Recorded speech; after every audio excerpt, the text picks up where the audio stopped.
Minister now, Rory Stewart, who's live in Edinburgh for us this morning, and it's about our top story and the Ministry of Justice stepping in to take over one of the country's largest prisons, HMP Birmingham, after that damning inspection report. Good morning to you, Mr. Stewart. Good morning. How did it get to crisis point up in Birmingham? Well, it's got to crisis point partly driven through drugs and partly through a riot that happened 18 months ago where prisoners got hold of the keys from one of those G4S officers. And what we've seen, particularly over the last 2-3 months, is a very serious deterioration in conditions, which is why we've now made the unprecedented decision to step in and take over that prison directly. Yeah, is it partly due to G4S failure and government cuts, if we're honest? In this case, this isn't. I mean, you can make that a perfectly valid criticism about government cuts elsewhere, but in this case, this isn't government cuts.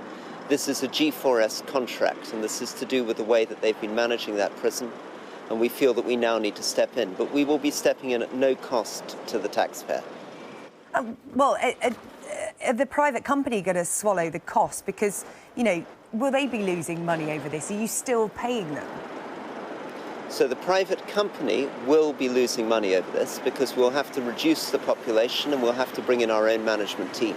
And we will be doing that at no cost to the taxpayer. The cost will be borne by G4S. Are they going to be losing their contract because they're looking after other prisons up and down the country? And when you look at what's been happening on their watch, officers asleep, officers hiding from prisoners because the prisoners are in control, blood and vomit on the floor, staff and prisoners being bullied. I mean, the inspectors, when they turned up to do this spot check and found all of this, they had their cars torched.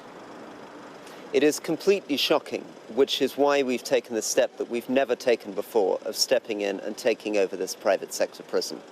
But just to clarify a little bit on the question you asked, in fact, G4S runs 3 of the best prisons in the country as well, so it's not a simple private-public division.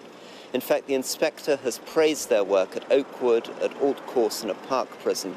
And in fact, many people feel that those are prisons which are really showing how you do educational work, which made what was happening at Birmingham so particularly shocking, because this company that was performing well elsewhere, as you say, was presiding over completely unacceptable conditions at Birmingham. It's interesting because not so long ago you listed 10 prisons that were struggling. Birmingham wasn't on that list. Prisons like Hull, Humber, Nottingham, Wormwood, Scrubs. The fact that they're struggling, are they down to government cuts? Because if you look at the figures, spending on prisons is down 22% since 2009, 2010, and there are a quarter fewer prison officers than in 2010. Looking at the state of Birmingham and those 10 other prisons that you listed, those cuts were a mistake, weren't they? You're right that there are serious problems there. You're also right that there have been issues around the number of prison officers, which is why we've brought in 2,500 extra prison officers. So we've been recruiting more prison officers, and I'm pleased to say that now these prisons are fully staffed.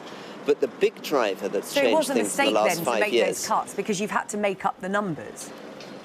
So I've agreed with you on this, that we needed to recruit more staff, which is why we've now done so. But the big driver in change have been these new types of drugs, psychoactive substances like spice, which are having an extraordinary impact on people's brains, provoking aggression and violent behaviour. How are they getting in the prisons? If you've got this, if you're recruiting extra staff to look after the prisoners and presumably, you know, stop drugs from getting into prisons, how are they getting in? So some of the drugs are getting in, we've discovered, because prisoners have been putting them into solicitors' mail, into paper. In other words, they're putting the drug into the paper and then they're tearing up the paper when it gets in the prison.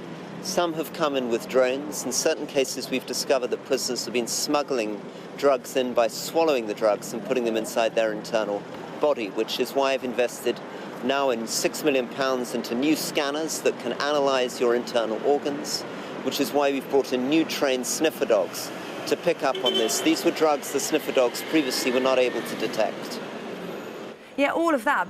So you know the tricks, you know how it's getting in, yet it's still getting in. Are you putting enough pressure on these private companies to deal with the problem? What's the oversight process here? I mean, Birmingham prison was caught out, G4S was caught out because it was the inspectors just turned up, they didn't give them any pre-warning.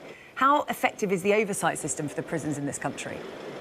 So the oversight system is firstly the inspectors themselves, which are a crucial part of our system. So they inspected Birmingham Prison 18 months ago and they inspected them again last week. There's something called an independent monitoring board that also produced a very powerful report on Birmingham in May and briefed the Secretary of State directly, and that's one of the reasons the Secretary of State, myself, the Chief Executive of the Prison Service, have been in Birmingham over the last few weeks and months, and why we brought in a new improvement plan.